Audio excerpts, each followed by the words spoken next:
This is developing news we've been following since a surprise announcement was made during tonight's school board meeting. It was supposed to focus on avoiding fines for class size limits. That's just one issue the district has been facing since Johnson was hired in 2001. Recently, he's been at the center of controversy, prompting calls for investigations and audits into his involvement in the continued pay of former academic officer Jeffrey Hernandez. Tonight, News Channel 5 has team coverage on what could be the end of Art Johnson's era with the school district. We begin with Mike Trim, who is live at the Palm Beach County School Board headquarters in West Palm Beach. And Mike, we know Johnson is leaving, but the question is, exactly how will he step down?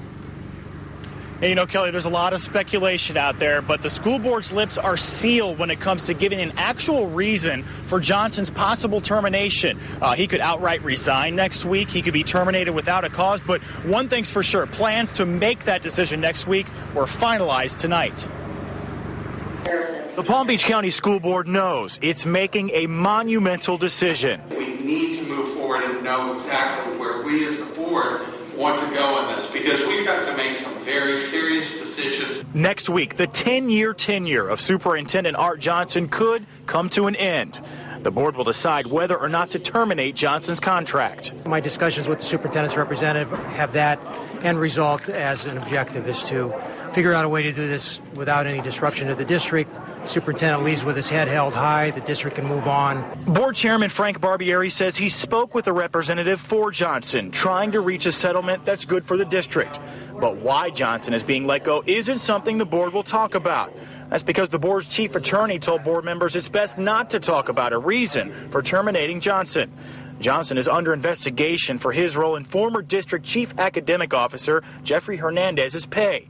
While Hernandez worked for the district, he was also working in Memphis, Tennessee. Some say that's the reason for Wednesday night's decision. They all came to a head through the Jeffrey Hernandez debacle, through the use of the stimulus money, those types of things.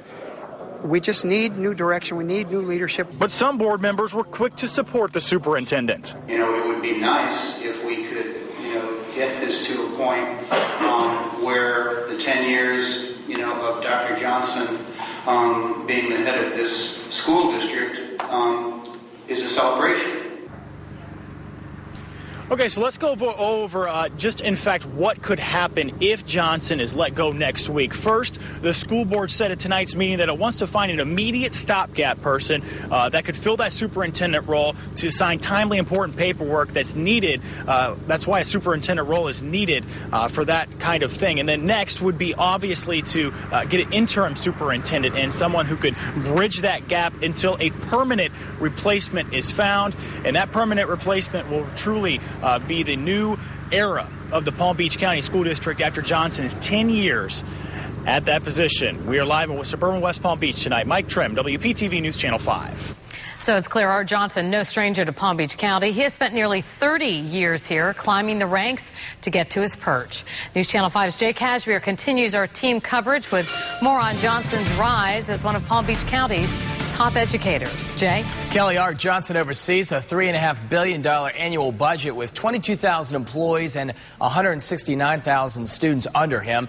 He clears $300,000 per year with benefits and has been tested along the way with his share of opposition. He is the fearless leader of the nation's 11th largest school district. Since being appointed superintendent of Palm Beach County Schools in March of 2001, Johnson holds the title as one of the longest-serving superintendents. He has always been a public educator. His roots in Palm Beach County blossomed as principal of Boca Raton and Spanish River High Schools from 1983 to 1996. It was there he took a strong stance against gangs and kept order in the hallways with a bullhorn. It was also there controversy sent him packing. A 1997 investigation concluded under his watch, a Spanish River teacher sent 200 misbehaving students to a cubbyhole with a sign reading, "Welcome to Hell." Johnson filed suit trying to get his job back, but dropped the matter after winning a seat on the school board in 1998. He served as chief academic officer at one point. As superintendent, Johnson has had his share of ups and downs. In 2001, he transferred Dreyfus School of the Arts principal Amelia Ostrowski to Jupiter Middle School and launched a board investigation of personnel at the school. The investigation sent Ostrowski supporters into protest and cost the district more than $1 million in legal fees. Recently, he saw opposition from former Chief Academic Officer Jeffrey Hernandez, who sparked controversy across the district for his curriculum changes. Not all has been bad. Under his watch, the school district earned an A rating from the State Department of Education for 3 straight years based on student performance on the FCAT. No other urban district can make the claim. One of his administration's greatest accomplishments was the successful 2004 voter referendum of a 0.5% sales tax to fund school construction projects, which saw enormous support from the business community. Now, Art Johnson lives in Boca Raton, and he dabbles in real estate on the side as well as his job as superintendent. Our partners at the Sun Sentinel helped contribute to this report. I'm Jay Cashman, WPTV News Channel 5.